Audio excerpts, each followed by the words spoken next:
Let's talk about answering phones and the phone sequence breakdown you should be taking. Here at Techy, we have a 4-tier process, and I want to go over tier 1 with you. And that starts off with the greeting. You need to sound upbeat, ready to go, even smile, because that's going to go a long way when that customer is listening to you. And so how we start off here in Techy is we start off with the positive. It's a great day at Techy. What information can I get for you today? And that's the first part of the phone call. Now, the next step is a lot of times people are going to ask for pricing and that kind of stuff, but the next step, and the only thing that really matters, is to drive that customer into the store. So let's focus on doing that.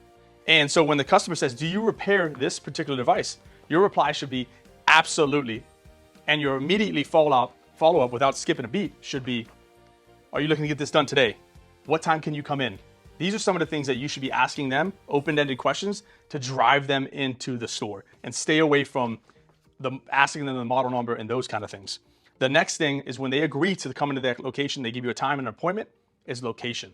Now you want to focus on driving them to the right location. So don't talk about northwest addresses, all these kind of things. Nobody knows those things anymore. Focus on landmarks. So for example, our headquarters is just north of Fort Lauderdale Airport on 4th Avenue, right across the street from the fire department in Snyder's Park. You want to focus on those landmarks when you're talking to them, or even send them a text message with the address. Now, once you're done with that, you got to end it off with a bang. And it goes like this. My name is Tim. When you come in, ask for me. I'll take great care of you. And that is just tier 1 focus.